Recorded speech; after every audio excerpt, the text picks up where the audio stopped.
Duterte, ha? Magiging aktibo ang mga Duterte sa 2025 midterm elections. Gusto raw kumandidato ng senador si dating Pangulong Rodrigo Duterte at ang kanyang dalawa pang anak. Tila nagpaplano na rin sila sa 2028 elections kung saan tinitingnang ipanlaban sa pagkapangulo si Mayor Baste Duterte. Nasa frontline ng balitang yan si Marian Enriquez. Tatlong Duterte ang nagbabalak maging senador sa 2025 midterm elections. Kinumpirma yan mismo ni Vice President Sara Duterte sa isang event kanina sa Cagayan de Oro City. Si PRD Senator, yung kuya ko, si Paulo Duterte, yung congressman ngayon, senator, si Sebastian Duterte. So tatlo ang Duterte next year for senator. Yes, tatlo. Di marunong magbilang yung reporter, ha? Dagdag pa ni VP Sara, si Davao City Mayor Baste Duterte ang tinitingnang tumakbong pangulo sa 20... Sabi nga, si Pulong, si Baste, at saka si Rodrigo Roa Duterte. Tatlo yun? Ang bihira yung reporter, ha? Kung sino man yung nagtanong, hindi, apat yun.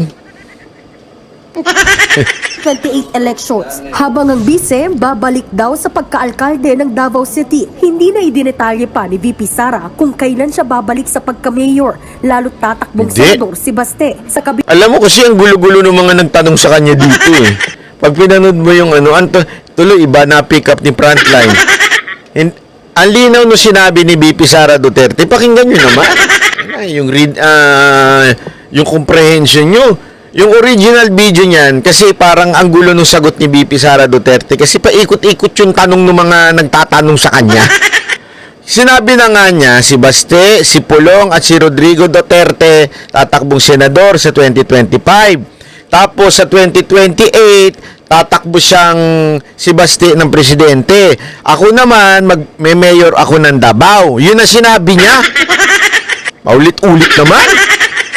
Bakit ba dumadami ang ano ngayon? Ang understanding medyo nababawasan.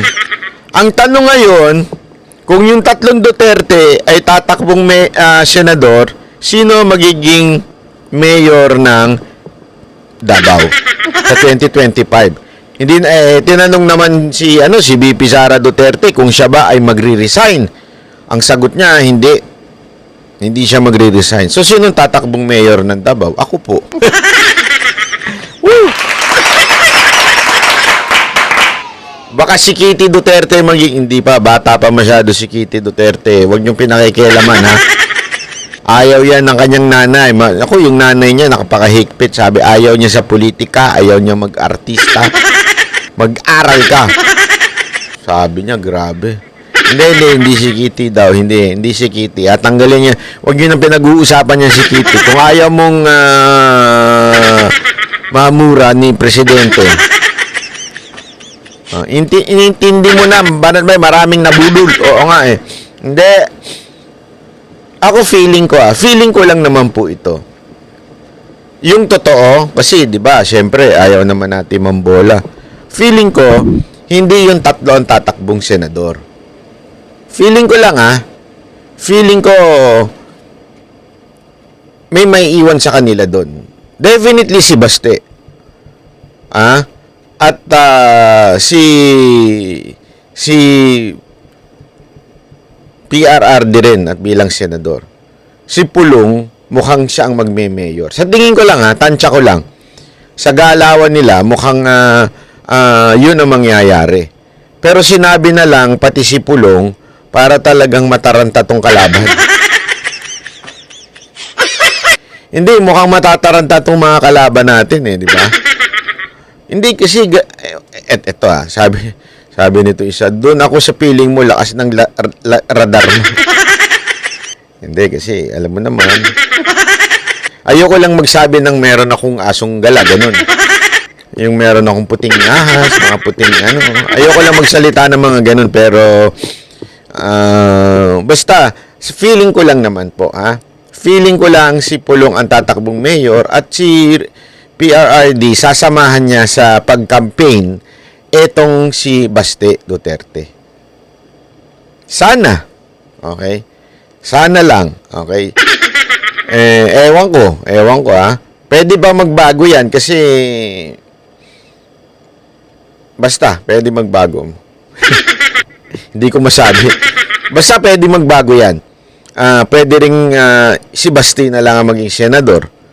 Si Pulong, congressman pa rin. At kasi ayaw ni ni Pangulong Duterte ang congressman eh. Siyempre ayaw din naman nila bitawan yung pagiging congressman. Importante rin po kasi yun eh. Para tuloy-tuloy talaga umunlad yung syudad. Kasi alam nyo, kahit papaano, kaya din naman ang ganda ng Davao. Pansinin nyo, ang linis-linis ng Davao, ang ayos-ayos ng Davao. Dahil yan sa tag team ng pamilya Duterte. Kaya nga alam nyo, meron kasi mga humihirit na masama daw yung dynasty. Hindi rin naman.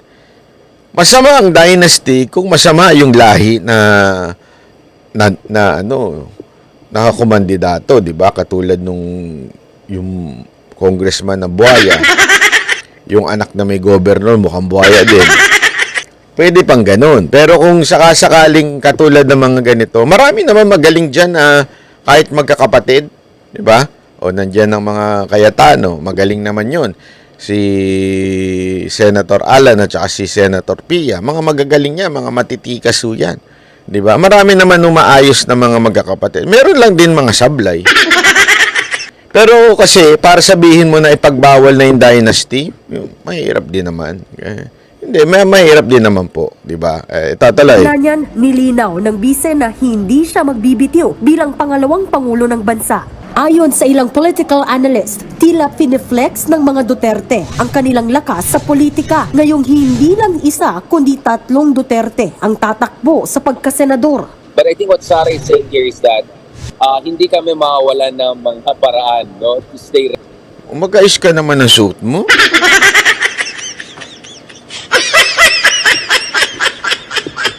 Lagi kang naka-Amerikana eh. Tapos ganyan lang. Banat ba yun? Nagmumul eh. Hindi, bigla siguro siya nagmumul. Tapos biglang may nakita siya. Sabi niya, yung 3 tatakbo ah. Kailangan ko maging bilang isang political scientist.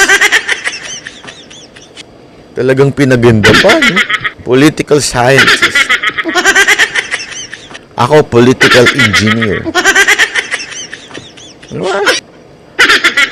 O kaya political lawyer. Daming alam nito ni Richard. Hoy, Richard! Umayos-ayos ka nga. Umayos-ayos ka sa mga ano mo ha, style mo ha. Relevant and powerful. At be careful not to dismiss us. Never count out the Dutertes. Ang dami namin options. I think yun yung sinasabi natin. Nak na utang ng analysis mo, no? Pang-scientist ah. yung analysis niya, pang-scientist. Ang lalim, ano? Hindi, di ba? Parang, is that the best that you can analyze things? Oh, ito naman si Prof. Si Prof. Balimbing. Kilala ko karakas mo, Prof. Nakasama ka namin, Prof. dati. Alam ko yung karakas mo. Para naman kay political analyst Professor Antonio Contreras, hindi malayong manalo ang mga Duterte.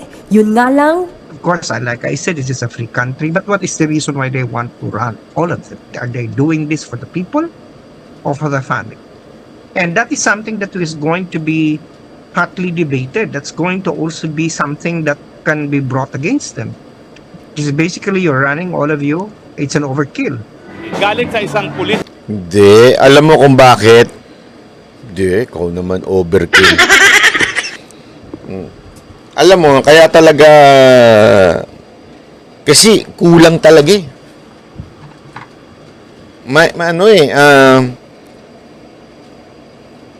Wala tayong matinong oposisyon. Meron tayo oposisyon na hindi naman matino. Halimbawa, katulad ni Ontiveros, na alam mo namang it's just, ito kasi si Ontiveros, yung tipo ng oposisyon para sa sarili niya, para sa sarili niyang kapakanan. Pagka, kita mo, hindi naman talaga siya nag-o-oppose sa mga polisiya ni Marcos o ng gobyerno to, hindi siya nag-o-oppose. Wala siyang ginagawang oposisyon. Kaya, katarantaduhan po yung there is an opposition sa Senate? Wala.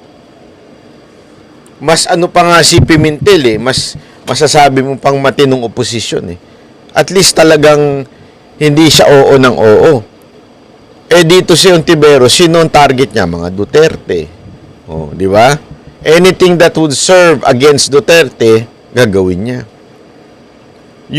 Kaya nga, kailangan natin ng tunay na oposisyon, in a way, magkikriticize, not para pabagsakin ng gobyerno, pero magkikriticize ng mga maling gawain. Halimbawa, isipin nyo to. No one is criticizing what happened itong recent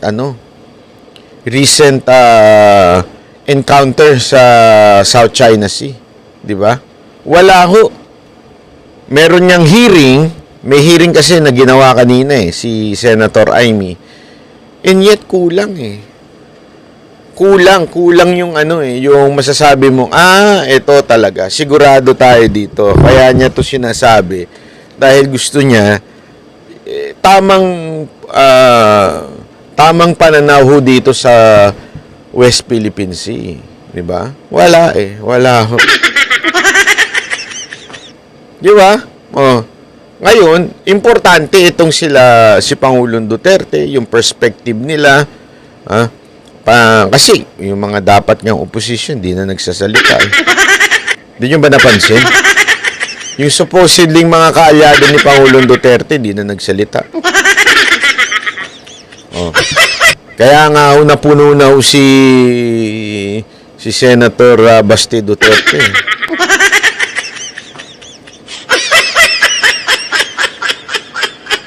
Di ba? Political family. Sa gitna niyan, matatanda ang sinabi ni Atty. Harry Roque na si VP Sara ang magiging leader ng oposisyon. Pinabulaanan niya ng bise. Wala akong pinag-usapan ngayon na politika. Sa tingin ko, Di naman pinabulaanan. Sinabi niya wala pa siyang plano sa politika. ay magkaibigan pa rin kami ni Pangulong Bongbong Marcos. Tinan mo sabay tawa. Magkaibigan pa rin kami. Pero naging matipid ang tugon niya nang tanungin kung ano ang pinag-usapan nila ni Pangulong Marcos nang ihain niya ang kanyang So mali yung sinasabi nitong news na parang sinuplak siya ni VP Sara Duterte si Roque. Walang ganoon. Ito namang news, maling angle yun. resignation bilang DepEd Secretary. Sa ibang panahon, pag-uusapan natin yan. Tingnan mo na.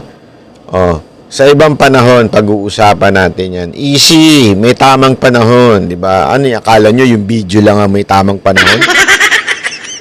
Akala nyo yung video?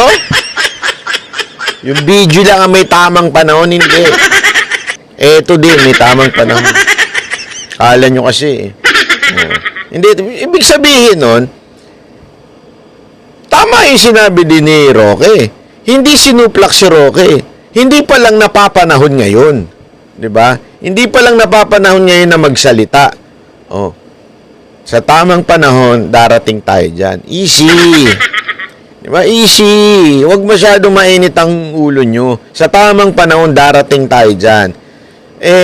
Kasi alam nyo, eto mga politiko na to, ingat din sila magbitaw ng salita na maano ba sila na namumulitika, na ang aga-aga na mamamulitika. Kasi pag bumitaw ka ng political ngayon, ang aga mo na mamamulitika, ganun kaagad dyan Tandaan nyo, contender to si VP Sara Duterte to run as the next president. Di ba? So, ibig sabihin, easy lang. Darating tayo sa panahon na yan. Huwag lang kayong medyo